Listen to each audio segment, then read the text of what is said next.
Wolf, who will facilitate the Q&A section for you at the end. And I want to thank my colleagues, Andrew Craigie, Eve Wolf, and our new communications director, Melissa Valiant, for all of their help in putting this together. Beyond Plastics was launched in 2018. We have these very modest goals of eliminating plastic pollution everywhere. And we mean everywhere. We educate, we advocate, we organize. And I used to say that we focus on reducing the production, use, and disposal of plastics, but I've now also added transportation. I was reminded with the East Palestine toxic train disaster in February that 5 of those train cars that were purposely put on fire contained vinyl chloride. 99% of the chemical vinyl chloride, a carcinogen, is used to make polyvinyl chloride plastic or PVC plastic. And I want to acknowledge the suffering that is continuing in East Palestine, where residents are still having some very significant health problems. And I'm afraid that the response from regulatory agencies, including my former agency, US EPA, has just been completely inadequate. So support the folks in East Palestine. More information on Beyond Plastics at our website. If you're new to us, we're at beyondplastics.org. Follow us on social media. I encourage you to live tweet this webinar if you are still on the Twitter wasteland as I am. Post on social media. And quick announcement, please spread the word about a class we offer at Bennington College on the plastics issues. I teach it on Wednesday nights from 7 to 9. It's only 7 weeks. About I'd say 2/3 of the students are community people who audit the class, and the rest are wonderful above average Bennington College students or high school students. So drop the link there. So when you all think of plastics, you might think about pollution in rivers and the ocean. You might think about the 13,000 chemicals used to make plastics. The environmental justice implications are huge, from production in Louisiana, Texas, Appalachia, disposal at incinerators and landfills, which are typically sited in low-income communities and communities of color. And the disposal side is important because plastic recycling is only at 5 to 6%. We can't recycle our way out of this problem. Plastics is also a climate change issue, and we're going to get into that tonight. In October 2021, Beyond Plastics put out a path-breaking report with our friend Jim Vallette called The New Coal, Plastics and Climate Change. The major findings are that we tallied up the greenhouse gas emissions from production, use, and disposal of plastics. And in 2020, the US plastics industry released as much greenhouse gases as 116 coal-fired power plants. And the US plastics industry is expanding and is expected to surpass greenhouse gas emissions from coal by 2030. Finally, we're seeing some progress on efficiency and renewables. And the fossil fuel companies are worried about losing market share. So plastics is the plan B for the fossil fuel industry. As they have less demand for transportation and power generation, they are putting billions, including getting a lot of public subsidies, to build out the plastic and petrochemical network. So tonight, we are joined by 2 incredible voices on environmental issues. Bill McKibben is an incredible writer. He's written about a dozen books, including The End of Nature, published by Random House. In 2008, he helped establish a group I'm sure you all know, 350.org. And in 2009, he helped organize 5,200 simultaneous climate change demonstrations in 181 countries around the world. I was at the one in New York, Bill. Bill led the charge against the Keystone XL pipeline. What I love is that he spent 3 days in jail after the Keystone protests, and then 2 weeks later, he was inducted into the Academy of Arts and Sciences. It reminds me just a tiny bit about a fun experience I had when I was at EPA. Myself and our spouses or partners were often invited to these kind of funny little events at the White House. Like sometimes it was just tea and cookies, but whenever invited to the White House by President Obama, I went. And my husband and I went down to some Christmas event at the White House, and we traveled there by megabus. And I said to Mark, I bet you we're the only people getting to the White House by megabus today. Bill is the Schumann Distinguished Scholar at Middlebury College. My favorite Bill McKibben book is his novel, Radio Free Vermont. It is a really good summer read. And then in 2021, Bill launched a new effective grassroots group called The Third Act for people over 60, which he will talk about tonight. And in 2010, the Boston Globe named him probably the nation's leading environmentalist. But I dispute the word probably. I think they could have just dropped that word. And Bill is very generously a member of our Beyond Plastics Advisory Board. Tonight, you'll also hear from Elizabeth Kolbert. She is a leading journalist, author, and visiting fellow at Williams College. She's written many books. Elizabeth won the Pulitzer Prize for her incredible book, The Sixth Extinction, An Unnatural History. We first met when she was the New York Times bureau chief in Albany for the Times Bureau in Albany from 88 to 91. Proving that sometimes good things can come out of Albany. She is a staff writer at The New Yorker, where she writes some very important environmental pieces. Just 2 weeks ago, Elizabeth wrote a blockbuster piece in The New Yorker entitled, How Plastics Are Poisoning Us. This, I want you to know, this has created a huge buzz and has inspired so many of us who work on the plastics issue every day. It is a must read. She touches on a number of important new books in this piece, including A Poison Like No Other, How Microplastics Corrupted Our Planet and Our Bodies by Matt Simon, and also one of our favorites at Beyond Plastic, Year of No Garbage by the amazing Eve Shaw. I learned a lot from Elizabeth's article. I appreciated her plug for my online class, Beyond Plastic Pollution, but it was the closing 2 sentences of the article that I've read over and over again, and it has really stuck with me. She writes, if much of contemporary life is wrapped up in plastic, and the result of this is that we are poisoning our kids, ourselves, and our ecosystems, then contemporary life may need to be rethought. The question is what matters to us and whether we are willing to ask ourselves that question. So beautifully framed. So here's what we're doing tonight. I will ask a few questions to our special guests. After that, they will pose questions to each other or God forbid to me. And then my colleague, Dr. Megan Wolf, will go through questions that you are welcomed to put into the question and answer queue at the bottom. So see at bottom middle, it says Q&A. You can type in some of your questions there.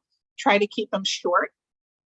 So let's start with the first question for Elizabeth Kolbert. Elizabeth, your recent New Yorker article was very powerful and was published when we were all reminded every day about the climate crisis, which is unfolding in real time. I refuse to call it the new normal. I call it the new abnormal. And while we tend to pay attention to what's happening closest to us, you know, I've been glued to the internet following the devastation in Vermont, but the damage is really worldwide, and it's especially hurting the poor. Just in the last week or two, major flooding in Spain, India, and Japan, coral reef bleaching off the charts, And remember, coral reefs in the Caribbean and other places are the nurseries for many different fish. The Canadian wildfire smoke is choking people, not just in the United States, but also in Canada. 7 of the hottest days on Earth all happened in the last week. And as uncomfortable that is for many of us, I am constantly thinking about people working outdoors, like farm workers. Antarctic ice is melting. Coastal waters are like hot tubs. I was swimming down in the Gulf of Mexico in April, and it was so warm, and I was so worried about what was coming. And scientists, of course, are alarmed because this is unfolding faster than we expected. But virtually nothing is really being said by our political leaders. There's no Oval Office address by President Biden.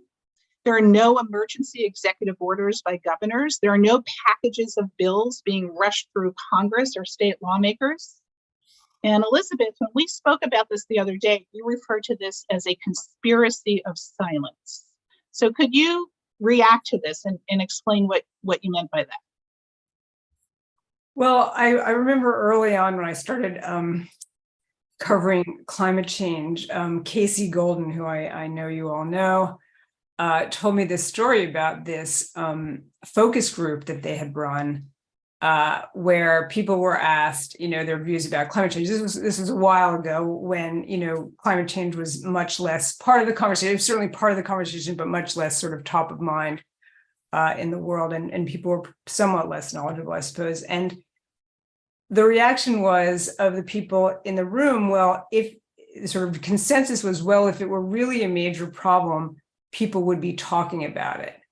And I think, and that has stuck with me, that he told me that maybe 15 years ago. And that has really stuck with me because I think that everything, our conversation is driven, by 2 things, popular culture and politics. That's what the news coverage is. If you look at the homepage of all the big newspapers, even very serious newspapers, it's driven primarily by those 2 forces. And so if our politicians are not talking about this, and it's deafening, this silence right now, this week in particular, with all of the, really ghastly, I had to say ghastly news that events/news that has been coming in. And you have to really ask what is going on here. And I think, there are many things going on here, but one, the obvious conclusion to draw, unfortunately, is that no one sees it in their political interests to talk about this right now. And that is, I don't know if that's the correct calculation or not. I'm not a pollster, but it's if true, it's really scary. And I thought about your tweet, which, why doesn't Biden out there giving some kind of, major policy address? And I think it raises, I on some level, of course, agree with you, but I think it raises another question, which is, he's going to be an election quite possibly against Donald Trump, who may go into this election, once again, poo-pooing climate change, if you can believe it, and who could possibly win the election. So we're just in a really, I don't want to start on an apocalyptic note, but there we are. Yeah. Bill, you want to get in on this one? Why not a Biden Oval Office address or some governor really taking bold action? Well, let's begin by saying it's actually, so Betsy is the picture of sanity at all times.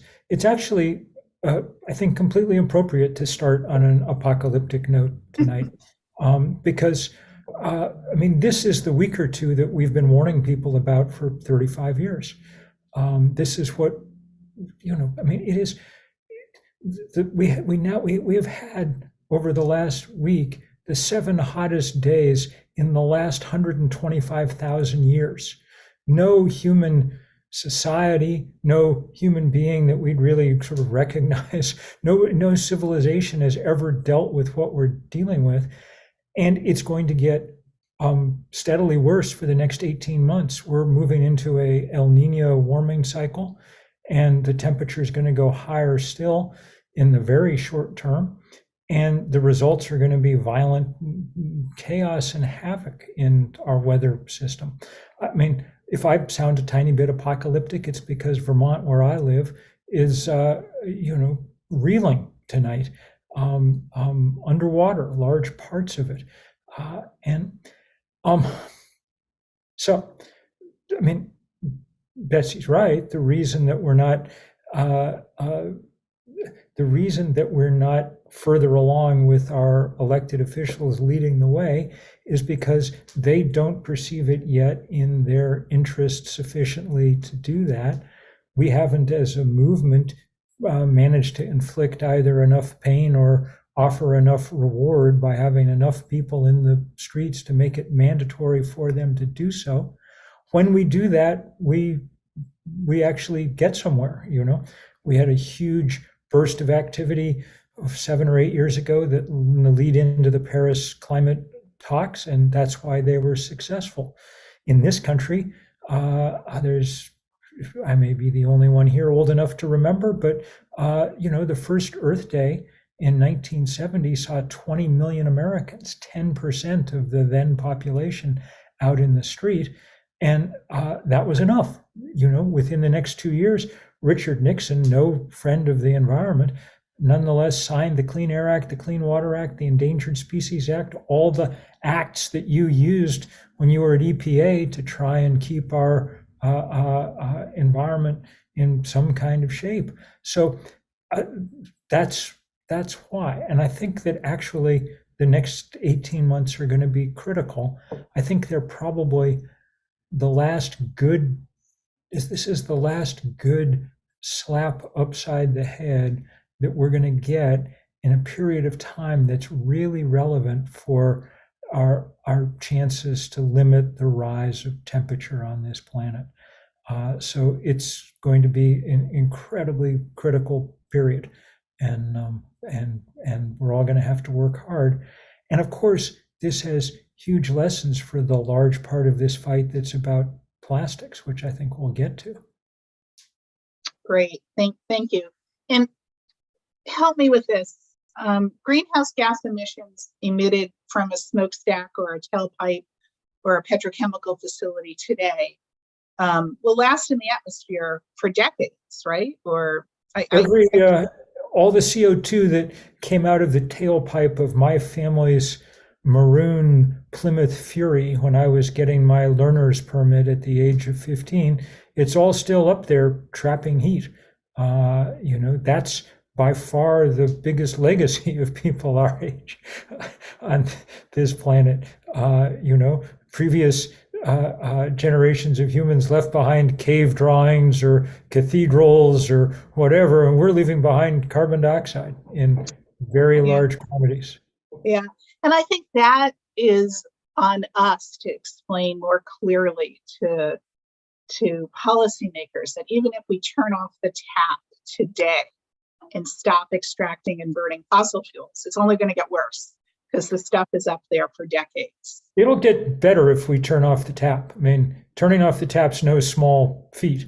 And if we did, we'd begin recovery mode, but it doesn't get better overnight. But look, for the next 5 years, our job is to figure out how to turn off the tap. And the way to do that is to build an immense amount of clean energy and become more efficient in our use of that energy, and then begin to get hold of problems like plastic.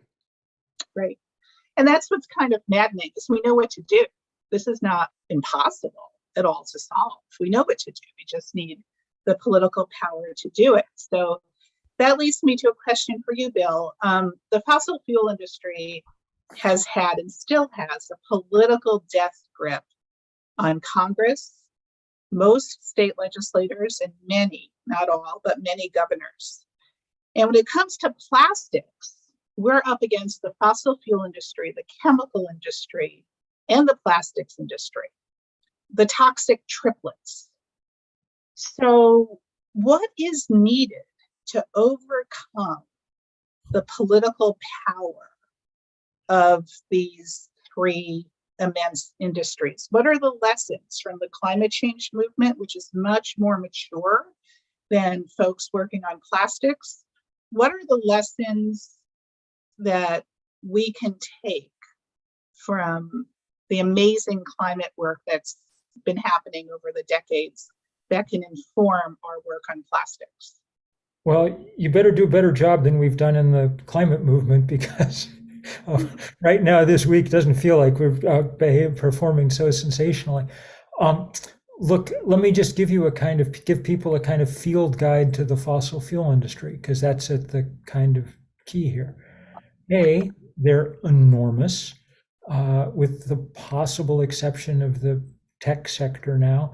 This is the biggest part by far of the world's economy. The richest companies in the last year, the big oil companies, have made absolutely record profits thanks to their friend Vladimir Putin. But it's not just the companies. There are countries that essentially operate as fossil fuel companies too. The Saudis, the Russians, on and on. Incredibly strong.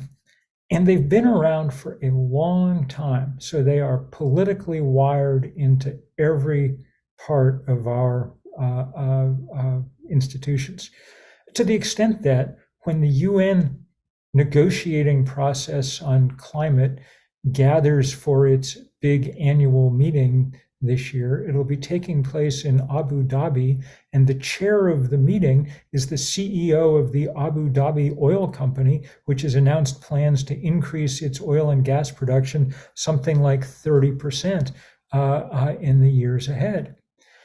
So, I mean, talk about wired. There's never been a more wired industry. You definitely see that at play in American politics. Our biggest oil and gas barons in this country were the Koch brothers, who own more refining and pipeline capacity than anyone else. And they used their winnings to buy one of our political parties, degrading and deforming our democracy in the process. But this is why, to prevent realistic regulation of petrochemical industry in any serious way. Second thing to understand about them is they lie constantly and powerfully. That lie in the terms of climate change was in the form of a truly big and deep lie for 30 years. We now know from great investigative reporting that they knew everything there was to know about climate change back in the 1980s, when I was writing that first book about all this. They understood precisely how much it was going to warm and understood that they were at fault.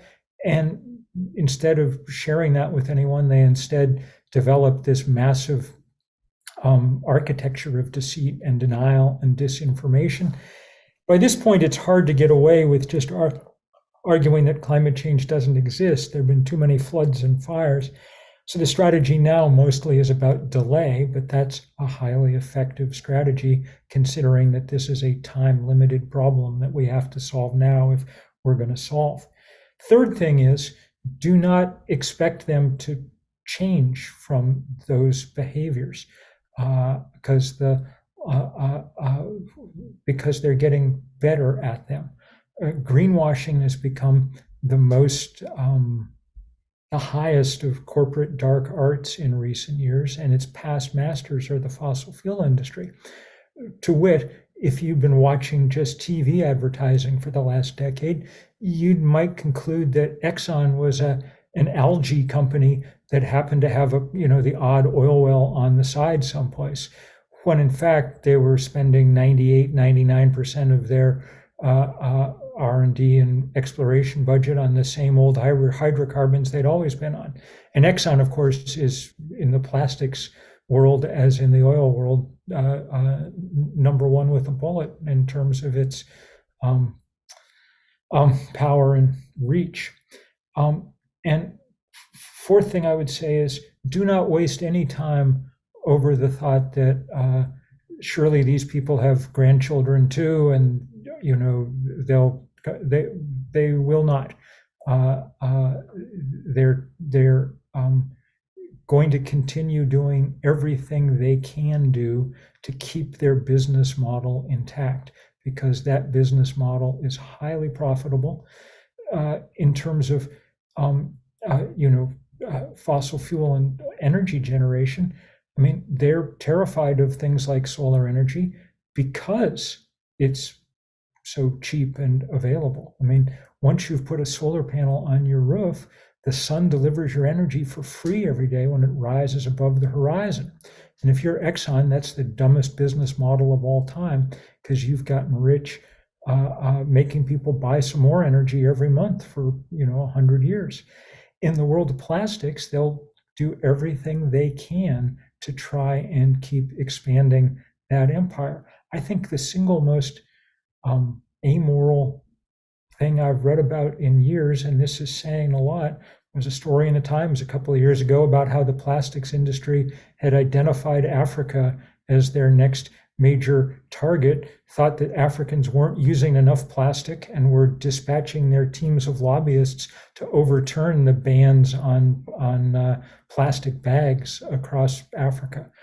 If they're willing to do that, they're willing to do almost anything. So don't be surprised. They are the only way to understand them is as committed adversaries who you have to figure out how to stand up to. And I think the only way of doing that, since they have billions of dollars and we don't, hundreds of billions of dollars and we don't, is to figure out how to work in the other available currency, the currency of movements. The final thing I would say is, and this reflects the mistake that I made for many years, after I kept writing more books and things after I wrote that first one in 1989 and organizing symposiums and stuff. And that's because I thought that the key was to win the argument, pile up enough data and reason and evidence that surely then our leaders would do the right thing. That's an important task. You have to be able to make the argument, and you do remarkable work, including that report you were just referencing on the new coal. But it became clear to me after 10 or 12 years that we had won the argument. We were just losing the fight, because the fight wasn't about data and reason and evidence. The fight was about what fights are often about: money and power. And so it's important to do that work, but it's also important to understand that that work alone won't be enough. They can lose the argument and continue churning out plastic in ever greater amounts unless we can all figure out some ways to build some kind of matching power. Yeah, so right. I mean, there's so many lessons for us, and what you just said, Bill, reminds me of this great quote from Dr. Jacqueline Gill: "The best time for climate action was decades ago. The next best time is now." So talk to us a little bit about Third Act, your current initiative. I mean, I don't know if there are any other people on this call except me old enough to be part of our cadre. You have to be. We don't really check IDs, but it's designed for people over the age of 60 to be taking progressive action on climate and democracy. And the reason is because young people have been leading this fight and doing a remarkable job. The Sunrise Movement, Greta, and the 10,000 other Gretas around the world who have millions upon millions of high school and junior high school followers. The college students that I founded 350.org with, on and on and on. They're doing remarkable stuff. But for all their energy and idealism and intelligence, they lack the structural power to by themselves make change on the scale we need in the time we have. We do not have time for everybody to grow up and become CEOs and senators and things. So if you look around the landscape for who does have structural power, one group that has it coming out its ears is the same group that sometimes, in my case now, has hair coming out its ears. People of a certain age. There are 70 million of us over the age of 60 in this country, 10,000 more every day, which is more than the number of people born in America every day. And not only are there a lot of us, we have a lot of political power because we all vote. There's no known way to stop old people from voting. And we ended up with most of the assets. We've got about 70%. So if you, country's financial assets, fair or not. So if you want to take on Washington or Wall Street or Albany or Montpelier or Sacramento or Springfield or whatever, it wouldn't hurt to have some people with hairlines like mine. The conventional wisdom was that older people became more conservative as they aged. And I think that's why people haven't tried really doing this kind of organizing. I don't think that's true of this cohort, because if you're in your third act now, your first act was in that period of epic social transformation. When we started taking women seriously in public life, the apex of the civil rights movement, the first Earth Day that we were talking about. If you have any doubt about the importance of those days, look what the Supreme Court went after in their last rampage. Voting Rights Act of 65, Gun Control Act of 68, Clean Air Act of 71, Roe v. Wade 1973. So organizing people from this cohort has been extraordinarily fun. It's gone very well. There are chapters all across the country now. There are chapters of people, based on what they did in their lives, third act healthcare, third act educators, third act faith group, on and on and on. And we've organized big days of action. We shut down in 100 cities in March, the 4 big banks, Chase City, Wells Fargo, Bank of America, that are the biggest lenders to the fossil fuel industry. We had sit-in after sit-in. Because we're older, the prospect of sprawling on the sidewalk is less attractive than once it was. So we did all this in rocking chairs, and Times styled it the next day the Rocking Chair Rebellion. So we'll be keeping it up, and tell your grandparents about it. And it's a ton of fun, among other things. But it's also great because older people are good at some of the duller tasks too. We're working a lot on the public utility commissions around the country that are key to all these developments of new power plants, but also new ethane crackers and, on and on. Public utility commissions are key. They're always captured by the industry, and they've been protected by their own boringness for a very long time. And so we're training up people all over the country to figure out how to crack through that, shell of boredom and go after them. And this is one of the places where the plastics fight and the fossil fuel climate fight and everything else intersect in really powerful ways. Yeah, they really do. And I want to emphasize that while the facts can be daunting on plastics, on climate change, on deforestation, it is fun doing activism. You meet people that you never would meet before, and you speak up, even if your voice quivers sometimes. And every so often you have a win. We don't need to win every day. I'm good with an annual win. I can just keep going. And it's small wins, it's big wins. And I do think we are at a moment. I think what we're witnessing in these past 2 weeks is changing people's views. Everyone should write down the date September 17th. Not only is it my sister Helen's birthday, it's also the date of a big climate change rally in Manhattan. We all need to go there. And if you can't get to New York City, replicate it in your community. Tonight, we've got 1,000 people on this webinar and a whole bunch of people watching live stream. A lot of those people are young people because they know how to access the live stream.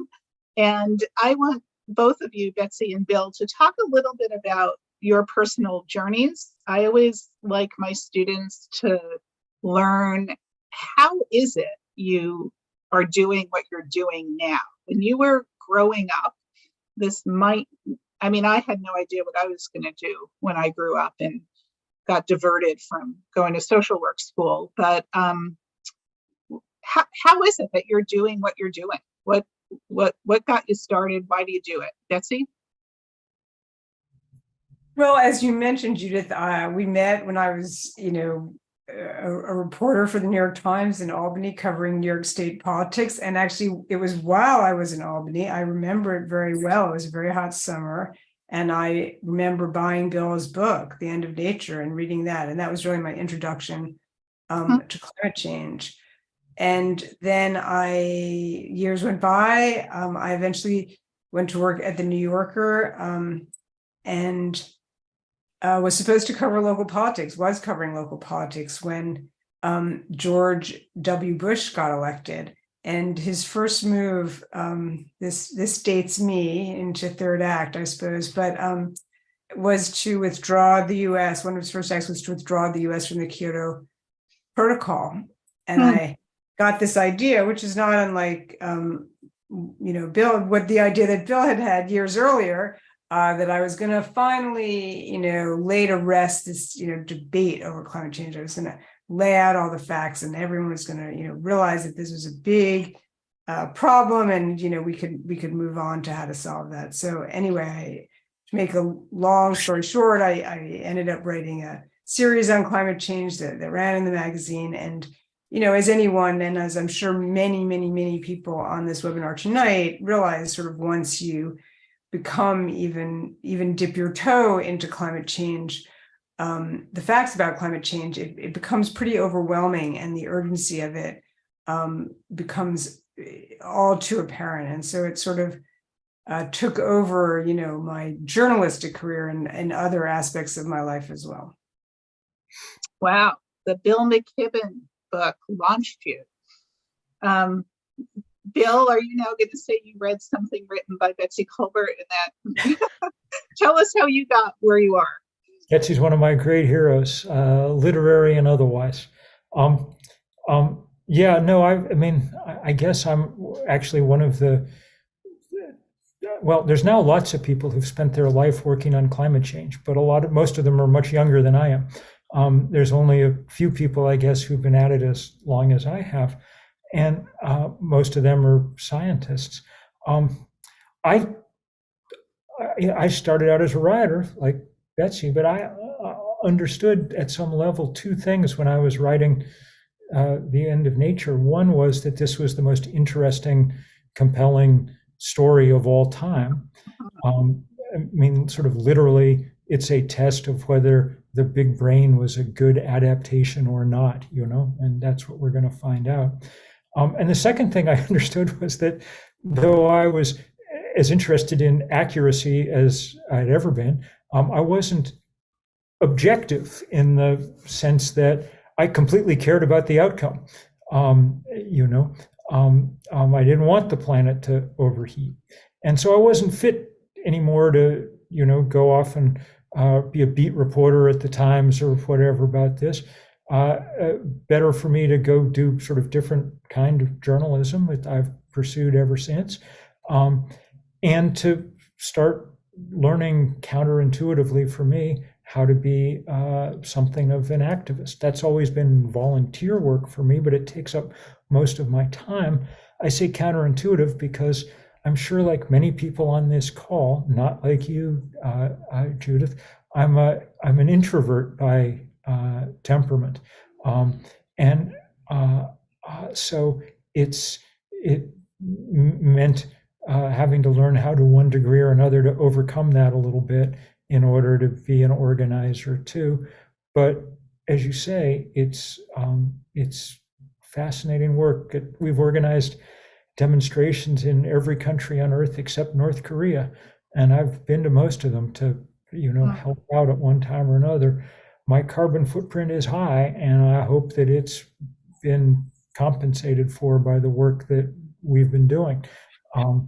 And I guess with third act, it's pretty clear now that that's going to continue to the grave, however far away that turns out to be. And weeks like this, it feels less far than at other times. So on we go. Amazing. Well, I mentioned earlier the simultaneous climate change demonstrations in 2009, and I was at the one in New York City. And, we've all been to a whole bunch of events. Don't ask me, what I did yesterday. I have no idea. But I have such a clear memory from that event. You had up a big screen and there were just pictures of everyone from around the world. And it was so inspiring. And I think that's what we need to see more of, is everyone doing this Very important to remember that there's a lot of us, and there's a lot more of us than there are fossil fuel executives. Our power comes from those numbers and those connections, and from our creativity and our passion. Their power comes from money. Left to their own devices, they'll win, but we can't leave them to their own devices. So right, absolutely. I can't let you both go without asking this question, and then we're going to turn to Dr. Megan Wolf for questions from the audience. And we're going to skip asking each other questions because I want to get to the audience. So real quick, both of you, because we want to learn from you. Who are your favorite environmental writers these days? Who would you recommend we read? And I have one I want to pitch, but Betsy, why don't you go first? Just a couple. Okay, present company excluded, because Bill really is one of my favorite environmental writers of all times, as I attested to. I always read Jeff Goodell at Rolling Stone. I think that there are a lot of good climate newsletters out of the LA Times. For example, Sammy Roth, I really think is very good. I think I also read a lot of sort of natural history. I guess that's a little bit off topic. David George Haskell, I think, is a wonderful writer of natural history books. So I will, I'll close there and let Bill offer some names.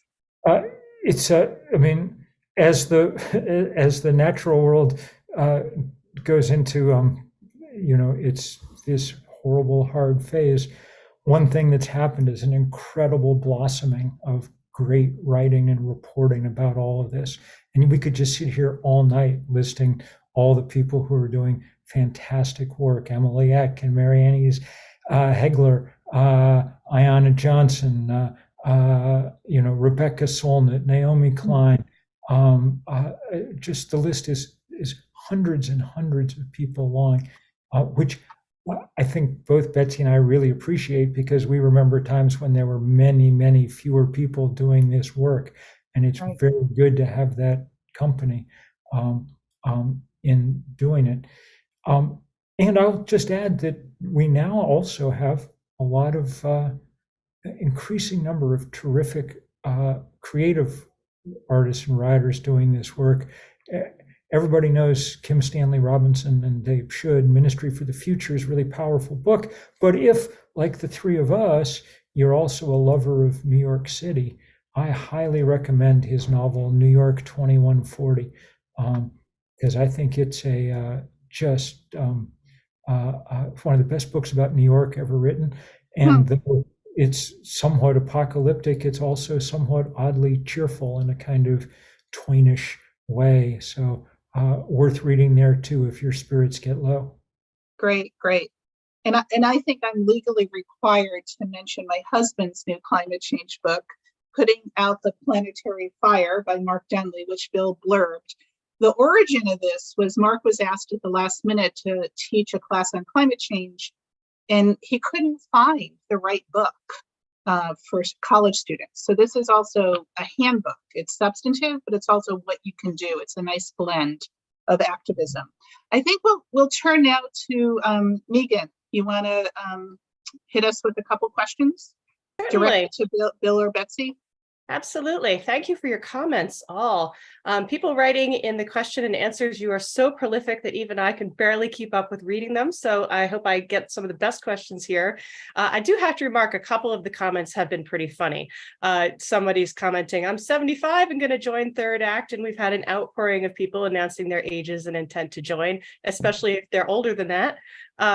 One person known to us all would love to know if you're going to be attending on September 17th yourselves, Elizabeth and Bill, but we might find too many people who are seeking autographs for that. So we'll move on to the more serious questions.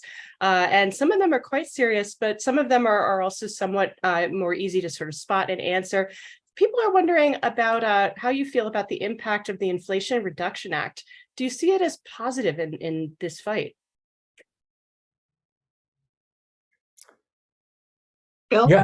Yeah. Well, look, this is the residue of extraordinary organizing, mostly by the Sunrise Movement, young people who brought us the Green New Deal. And, they asked for $30 trillion. And by the time it had gone through, the White House and Joe Manchin and everything, it was down to about $300 billion, which is a good reminder to ask for 100 times more than you're going to get. That's the first serious money that the American Congress has ever appropriated to try and deal with climate change. And it's going to have real effects. I mean, we could spend an hour talking about all the problems with the Inflation Reduction Act, because that's what happens when you have a 50-50 Senate, but in its own terms, it is beginning to transform the way that we, try and produce energy. One problem with it is that it's the administration and others have used it as an excuse to allow them to go and do a bunch of stupid things, big new oil drilling complexes in Alaska and petrochemical LNG loading terminals along the Gulf Coast and on and on and on. So those are real problems. But sun, wind, and batteries are the three tools that we really have to try and cut carbon emissions, along with efficiency and conservation.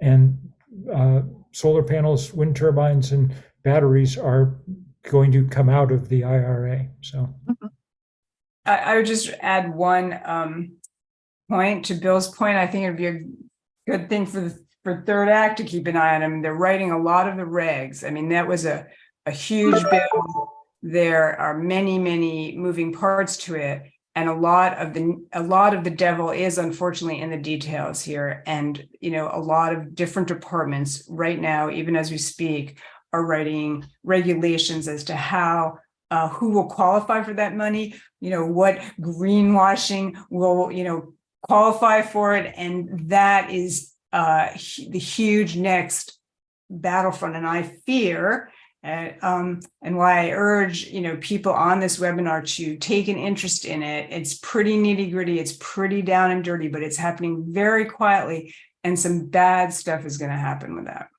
No question. Unless people are very vigilant. No question. That actually leads me to another question. We've got audience members who are concerned with the underbelly or the externalities of some of these really good bills. So for instance, can you talk about the carbon cost of building turbines, solar and electric cars, and charging stations? How do we balance keeping the economy going while needing to cut down on all the new building and mining? Won't all the electric production put a strain on the grid that's beyond the present capacity? We have to build more grid.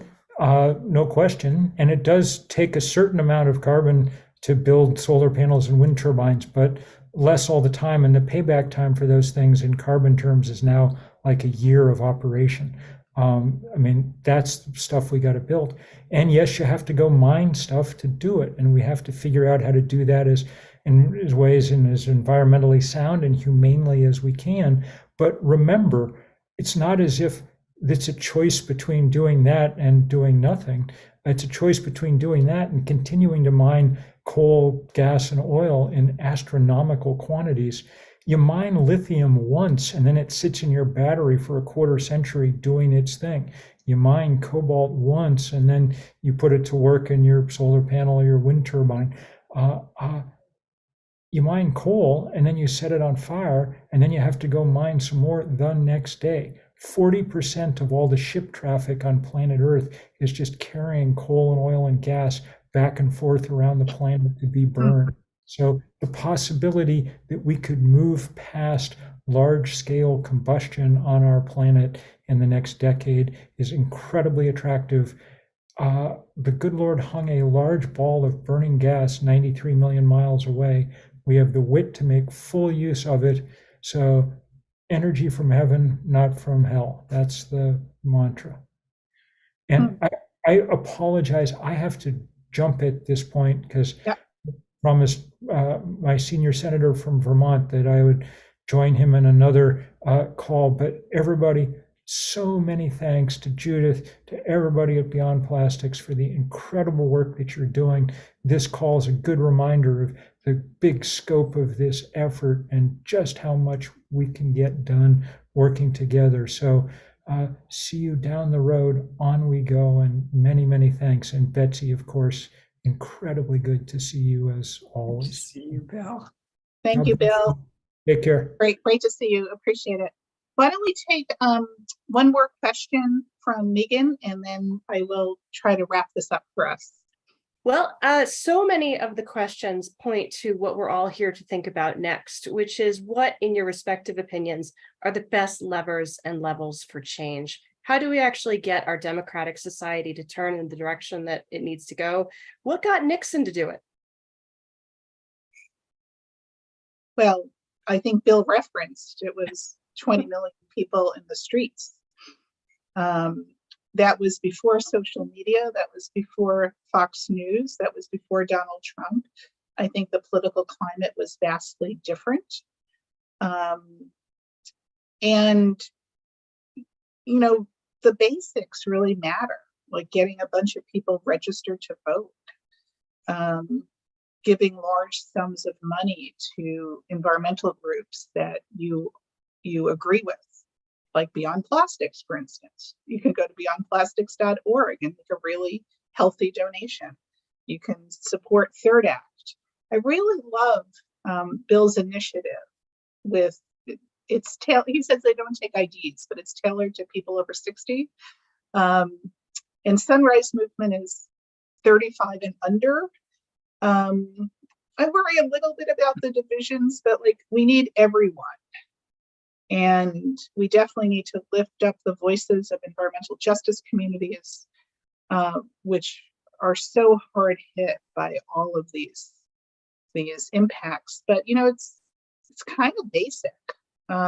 It's civic democracy on steroids. We've got the facts. What we don't have is time on our side. That's what I worry about. Betsy?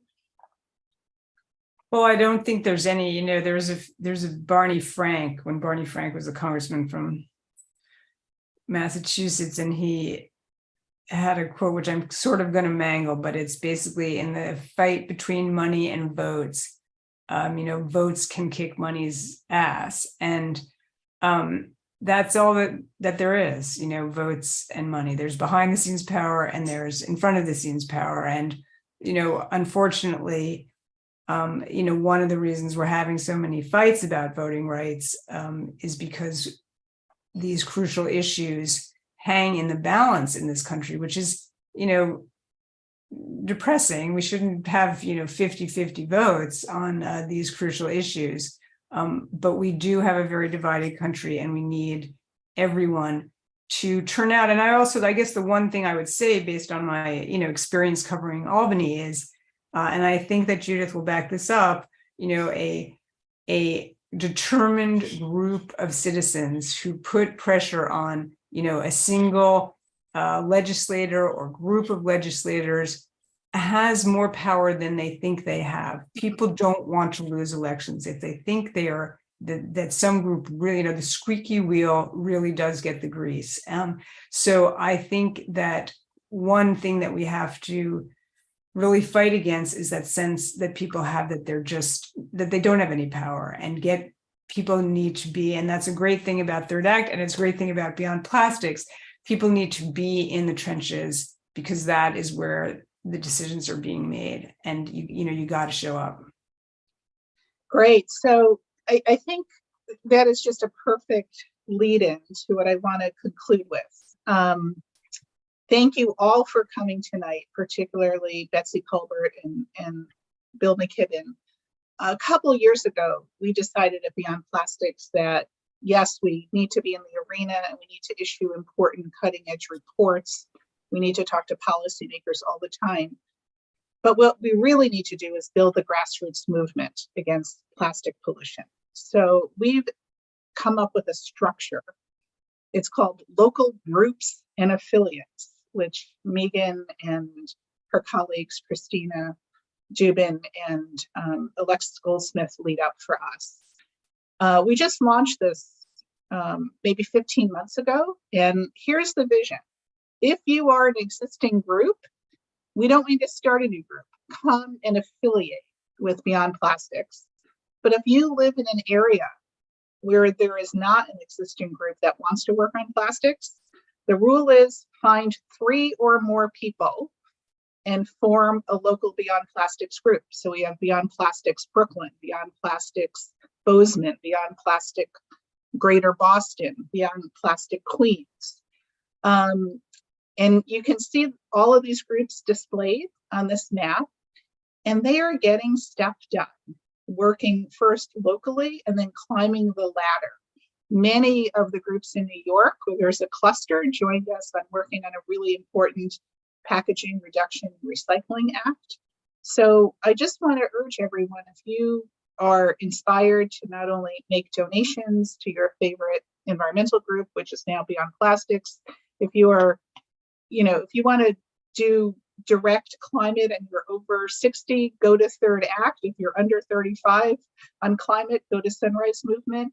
If you are like us and really obsessed on the plastics issue because solutions are within reach, come join us. Megan does a wonderful training. You'll get support, and we're now at 99 groups. So you can be number 100, or you can be number 200. But we really need your activism, and that's how things I think are going to change. So again, thank you so much for joining us tonight. This was a great turnout. We will send you a recording tomorrow and some background information, and my most sincere thanks to Betsy Kolbert and Bill McKibben. My final word is that those two are my favorite environmental writers, and I read all the time. Absolutely true. Thanks, everyone. Good night now.